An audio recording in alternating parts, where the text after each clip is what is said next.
Ното од листата. Катерина Нешкова ги има деталите. Благо, но сигурно расте довербата на граѓаните во институциите во последните 2 години, покажува најновата анкета на Институтот за демократија Societas Civilis. Забележуваме благ, меѓутоа присутен пораст на довербата на граѓаните кон сите институции генерално. Она што традиционално го забележуваме не само во последната година, туку неколку години наназад, е дека граѓаните сепак најголема доверба имаат во војската и во верските институции. За жал и оваа година на дното се наоѓаат судството и јавното обвинителство. Верските заедници на скала од 1 до 10 уживаат доверба од 5,9, додека војската 6. Потоа следуваат медиумите и полицијата со оценка над 5, а владата и собранието се нешто под 5. Судството и јавното обвинителство се оценети со само 3,5 и 3,6. Најголем пораст има кај перцепцијата на граѓаните за тоа во која насока се движи државата. И покрај тоа што останува, мнозинството на граѓани го оценуваат дека сепак државата оди во погрешна насока, процентот на граѓани кои што сметаат дека се движиме во правилна насока се забележува како во пораст последните 2 години. Постои процент на зголемување на граѓаните кои што сметаат дека се движиме во правилна насока од 17% во 2024 година на 28% во 2026 година, што навистина е значителен пораст. Анкетата прави посебен осврт на работата на собранието, иако општата оценка за довербата во парламентот во однос на другите институции е на средина. Сепак оценката за тоа како работат народните избраници се уште е ниска и изнесува 2,7. Што е пораст од 0,2 поени споредено со минатата година, што може и не изгледа многу, меѓутоа ова е средна оценка, не се проценти, така што мораме да го нотираме тоа благо, меѓутоа значително зголемување и особено дека се случува втора година поред, така што се надеваме дека овој тренд на задоволство ќе продолжи да работи. Она што граѓаните го нотираат сепак како најслаба алка во работата на собранието, останува и понатаму надзорната улога која што собранието треба да ја исполнува во однос на владата. Граѓаните го посечуваат надзорната расправа за трагедијата во Кочани, како настан на кој што најчесто се сеќаваат или кој што им останал во впечаток во минатата година. Во анализата се вели дека доминира перцепцијата. Оти пратениците најчесто ги застапуваат сопствените и партиски интереси, додека интересите на граѓаните остануваат во втор план. Исто така, повеќе граѓани сметаат дека владата е таа што има контрола врз парламентот, наместо обратно. Пратеничките прашања, иако се најчеста и најдиректна алатка за контрола на извршната власт, за граѓаните не се особено интересни.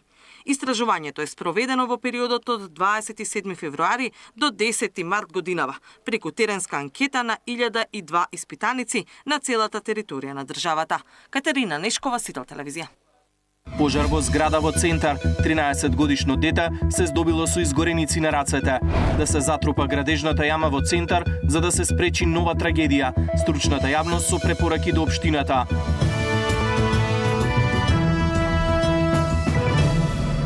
13-годишно дете се здобило со полесни изгореници на рацете во пожарот што денеска околу Пладне избувна во стан во центарот на Скопје. Настанот официјално го потврдија и од Министерството за внатрешни работи. Оттаму велат денеска во 12 часот и 38 минути во секторот за внатрешни работи Скопје е пријавено дека во стан во зграда на улицата Христо Смирненски во Скопје настанал пожар.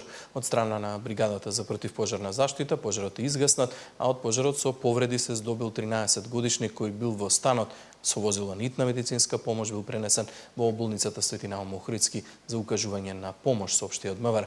Според првичните неофицијални информации, пожарот избувнал во стан во кој 13-годишното дете било само, додека готвело случајно се запалил дел од кујнскиот прибор, крпа и сунгер. Во обид да го изгаси огнот и да спречи поголема штета, детето ги земало запалените предмети и ги изнело на терасата. Пламенот ги зафатила лиштата, пошто се разил густ чад. Благодарение на брзата реакција, детето успеало навреме да излезе надвор од објектот. Во несреќата, малолетникот се здобил со помали изгореници, кои не се опасни по живот, но веднаш со возило на итната медицинска помош бил пренесен на дополнителен преглед во старата градска болница во Скопје. По направените преверски бил пуштен од дома. На пожарот интервенирале 7 пожарникари. Зафатени биле балконот и една просторија. Крим техника ќе ги утврдува причините. Добиено е дојано за настанат пожар на стан во стамбена зграда на улица Христо Смирненски број 14. Веднаш е интервенирано со 2 противпожарни возила. Иако во меѓувреме имаме уште една интервенција на Орце Николов, каде што имаме повик за Безпомошно лице кое останало само во станот и не можеше да ја отклучи вратата. Беа поделени силите, едното возило замина на Орсе Николов, другото возило на Христо Смирненски, каде што затекнав неопожарен балкон од стан на први кат. Веднаш беше интервениран и пожарот беше за кратко време ставен под контрола и целосно извеснат. Од самиот пожар при обид за гасење на истиот 13 годишник се зададено со помало текотина на рака. Беше повикана екипа на брза помош, тоа што се презема своји мерки. Причините ќе ги утврди дополнително истражна екипа на Министерството за внатрешни работи. Инженерите од градежниот факултет со градоначалникот на Центар на кризниот состанок одржан вчера попладне побарале итно да се затрупа градежната јама за да се спречи нова трагедија, а дури потоа да се бара решение откако пропадна дел од ископот. Стручната јавност вели дека нема соодветни правила, но има и недостиг на инспектори кои може да направат увид на терен. Мартин Арсов ги има деталите. Градежната јама во Скопски Центар, каде завчера се случи опасно свлечиште, ќе биде итно затрупана и вратена во првобитна состојба. Ова е една од клучните мерки донесени на вонредниот кризен состанок во општината, свикан по инцидентот во кој за влакно беше избегната поголема трагедија. Деканот на градежниот факултет Јосифовски вели дека со оваа мерка се согласили и градоначалникот и инвеститорот, со цел да се спречи понатамошно уривање на околната инфраструктура и загрозување на соседните згради. Се донесоа некои интервентни одлуки и мерки што треба да се прави веднаш. Се дадоа исто налози за тоа како понатаму ќе се постапува, така да во наредните денови ќе има разрешница, а што е најбитно, ние се потрудивме и како експерти да ги даеме најдобрите совети за да таа состојба се санира и на таа локација да се санира и да немаме проширување на тој проблем на соседните објекти, од што и најмногу стравува. Да се затрупа едноставно градежната јама и да се врати во првобитна состојба, па оттаму да се бараат понатаму решенијата, на што се согласи и градоначалникот и инвеститорот. Јосифовски предупредува дека кај нас се уште нема соодветни правила кога станува збор за обезбедување на градежните јами. Практично не постои обврска за задолжителен проект, кој точно ќе дефинира како треба да се зацврсти земјиштето, како да се спречи лизгање на земјата и како да се заштитат соседните објекти додека трае градбата.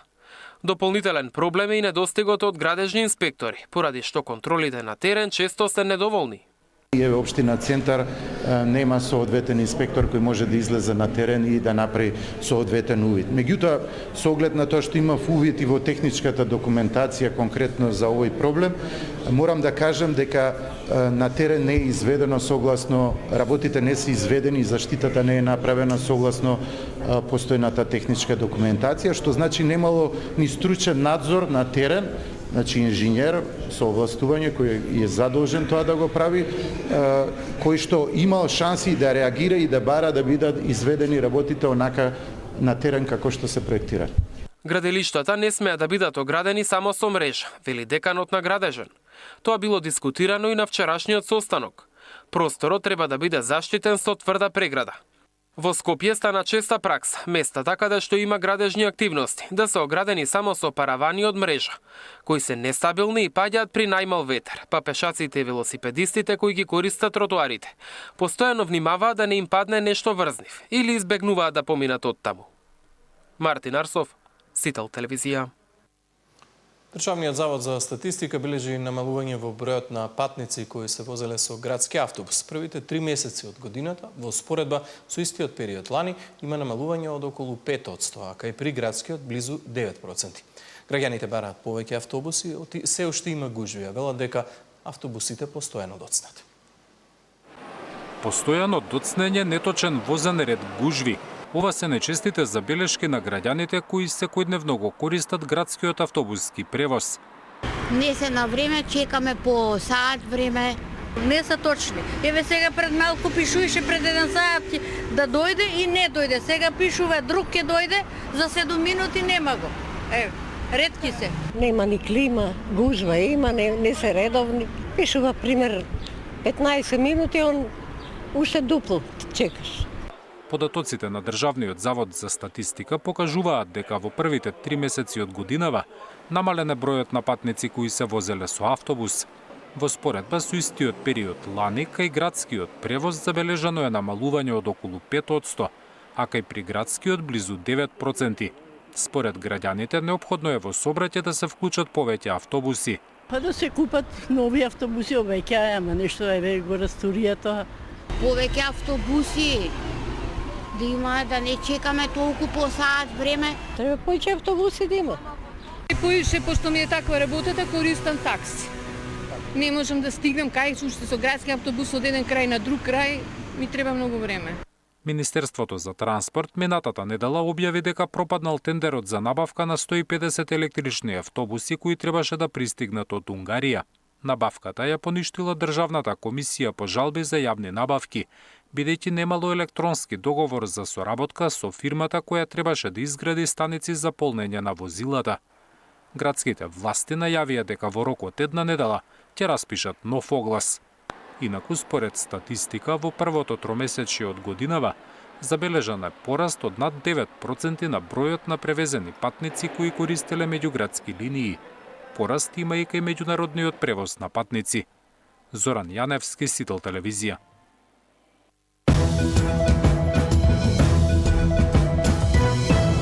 Што ќе прави општината по препораките на стручната јавност? Дали јамата ќе биде затрупана и има ли опасност за соседните објекти? Какви промени носат новите правила на ПОЦ и дали општината ќе попушти пред барањата на жителите? Тема на денот со Горан Герасимовски, градоначалник на Центар.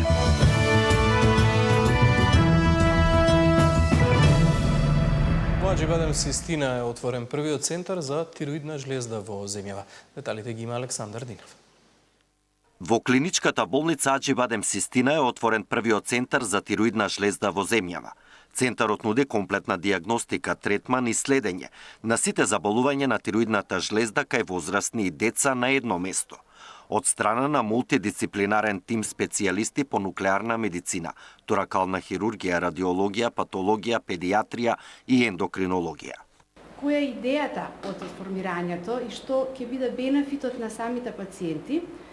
Тоа е во едно предпладне, доаѓајќи во утринските часови, да бидат прегледани од специјалисти кои што ја работат оваа проблематика, да бидат спроведени понатаму до лабораторијата каде што ги имаме сите можни анализи за детекција на функционалните заболувања на тироидната жлезда, понатаму да се направи една тенкоиглена биопсија и евентуално скенирање на тироидната жлезда. По добивањето на сите наоди, негдека до 14 часот, тимот ќе се собере и ќе донесе конечна одлука за третманот на пациентот.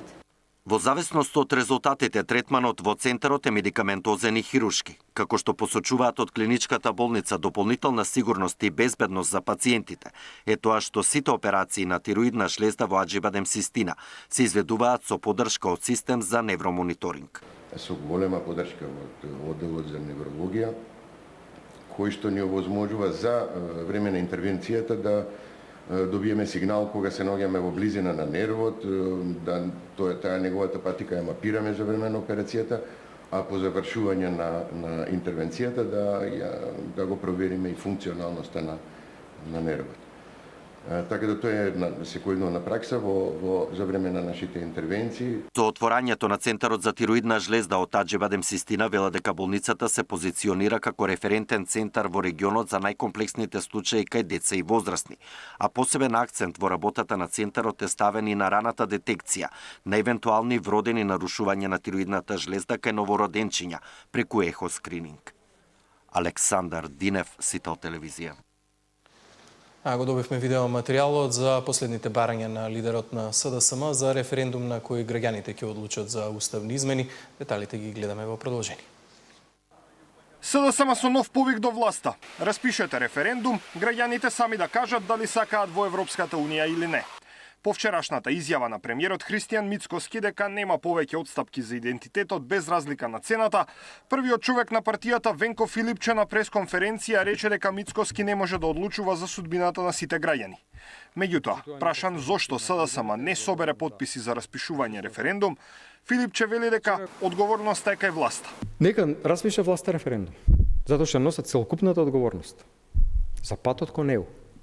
И да им го кажат граѓаните вистинскиот став и одговор. Се согласувам дека треба прашање како ќе биде така натаму, да се дискутира, да се дебатира, ама на власта е одговорноста. Власта ветуваше влез во Европа по поинакви, подобри, погорди услови. Така беше? Така кажува? Излажа? Излажа како за се што лажат. Така да немаат право да ни го прават. Граѓаните треба да одлучат. Да распишат референдум треба. Ја прашавме владата за став, но до подготовка на прилогот не добивме одговор. Во меѓувреме, од владеачката ВМРО ДПМН велат дека Филипче е специјален пратеник на Бугарија во Македонија, кој досега не осудил ниту една контроверзна изјава од бугарска страна. Премиерот на Бугарија Румен Радев излегува во јавноста и вели дека македонските револуционери, како Гоце Делчев и Ане Сандански, се бугари, македонските дејци како браќата Миладиновци исто така дека се бугари, како и основоположниците на словенската писменост Кирил и Методи, како Климент и Наум Охридски, дека се дел од бугарската историја, осуда од специјалниот бугарски пратеник во Македонија Венко Филипче нема. Премиерот Мицкоски вчера при посетата на хрватскиот премиер Андреј Пленковиќ кажа дека наместо чекање на политички одстапки, владата ќе се фокусира на домашните реформи, планот за раст и реформската агенда. Но за внесот на бугарите во преамбулата на Уставот, нешто за што СДСМ инсистира во изминатиот период, Мицкоски одби и рече колкава и да е цената, оваа влада е подготвена да ја плати. Даниел Василев, Сител телевизија. Минатата година во Македонија се регистрирани 115 новодиагностицирани пациенти со мултипла склероз. Во моментов во земјава живеат 2500 лица со оваа диагноза. Со зголемување на буџетот на клиниката за неврологија, над 1020 пациенти добиваат терапија. Од фондот најавија и децентрализација на добивање третман и терапија за пациентите со МС во 3 регионални центри. Бројот на пациенти кои што се ставени на висока ефективна терапија драстично е зголемен. И тој континуитет благодарение на фондот продолжи оваа година, така што веќе за оваа година планираме зголемување, односно буџетот наш е зголемен за 55 милиони денари, што значи дека ние во овој момент имаме терапија буквално за секој еден пациент и нема никаква листа на чекање. Веќе во оваа јавна набавка е предвидено дека дистрибуцијата нема да се врши само на клиниката за неврологија, туку и во други болници. Секако во основа на бројот на пациенти, концентрација на пациенти, интерфероните ќе бидат во оние болници достапни каде што има поголема концентрација на пациенти и секако каде што има невролози. Со тоа ги менуваме животите на лицата со МС, на нивните семејства, со цел да се постигне подобар квалитет на живот. Муслиманите денеска го празнуваат Курбан Бајрам, еден од најголемите празници во исламот. Традицијата вели дека денеска се принесува курбан, а месото се дели во знак на помош. Колегата Дарко Штарговски со деталите за празнувањето на Курбан Бајрам во Прилеп. Муслиманите денеска го одбележуваат Курбан Бајрам, вториот по големина празник во исламот. Курбанот или жртвата го даваат оние кои што се во можност и кои што имаат за оние кои што немаат.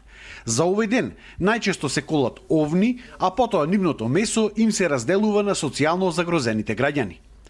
Денеска го посетивме семејството Рифатовски во Прилеп, кои што за секој Курбан Бајрам им разделуваат месо од овци на своите сожители во населбата Тризла. Курбан, самото име покажува дека се коли некој животно. Да речеме овде може крава да се коли, може теле да се коли, може овца, а исклучиво колиме поќе браво и ние. Тоа, ние што сме вака, сега да не понижуваме другите, што сме позаватените, земаме браво и колиме и за посиромашните фамилии му раздаваме по 1-2 кила месо за да си направи ручек или вечера да си направи. Рифатовски велат дека денот прво им започнува со молитва во раните утрински часови во џамијата.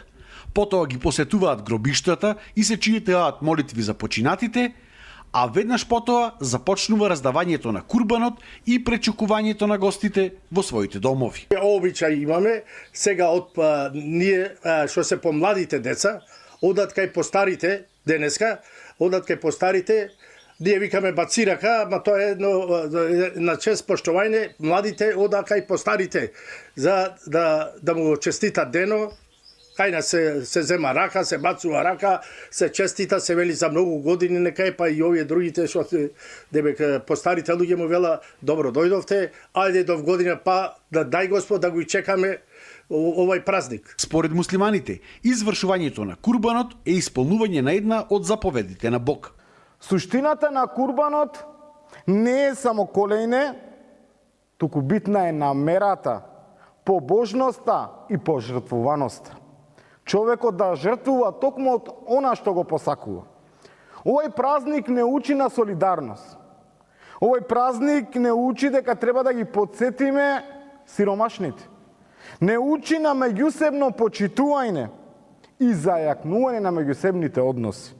Овие празници секогаш не подсетуваат за љубовта и почита која што треба да имаме еден помеѓу друг, да си помагаме еден со друг и не само за овој ден, туку преку целата година. За Сител Дарко Штарговски. Владата објави проширена програма за 35 годишнината од независност. Хозе Карерас и Македонија All Star ќе стартуваат прославата на 1 септември на плоштадот во Скопје. Шпанскиот тенор Хозе Карерас доаѓа во Скопје на 1 септември. Владата и Авалон продукција го соопштија второто големо име покрај Девид Гета, со кој продолжува серијата манифестации за одбележување на 35 години од независноста на Македонија. Светската оперска звезда на градскиот плоштад ќе настапи рамо до рамо со најголемите македонски звезди. На градски плоштад ќе биде концертот слободен, нормално за посетеност од сите оние кои што сакаат да го гледаат, дека продуцијата ќе биде, се разбира, на највисоко можно светско ниво, дека е планирано да има и телевизиски пренос за тоа да може да го гледаат и тие што нема да може да дојдат на плоштад. Ценам дека ваквиот начин на одбележување на независноста на Македонија како влада покажуваме дека навистина ни е важно, дека навистина сакаме граѓаните да уживаат и достоинствено заедно со музичките великани да покажеме дека Македонија има капацитет и да организира настани за меѓународни звезди. Настанот ќе го отвори оркестарот на Филхармонија, потоа ќе настапат домашните звезди Каролина Гочева, Владко Стефановски, Калиопи, Наум Петревски, Сузана Спасовска и Игор Јана Дурловски за Карерас да ја заокружи манифестацијата. Сум била до сега неколку пати дел од ваквите прослави и сега што огромно задоволство сум настапувала. Сега ми е посебно драго што ево освен нашите музички великани, моите драги колеги, ќе ни се придружи еден музички великан од светската сцена. Единствена голема звезда ќе биде нашата прекрасна Македонија, која што ќе има прилика да гости еден од најголемите тенори на сите времења, што е голем момент, вистински момент, што Карерас ќе стапне на светата земја, Македонија. Колку пари ќе начинат музичките звезди од владата не прецизираат. Вела дека таа информација ќе биде соопштена откако ќе бидат најавени сите музички програми поради постоење на договорни клаузули. Габриела Лескова, Сител телевизија.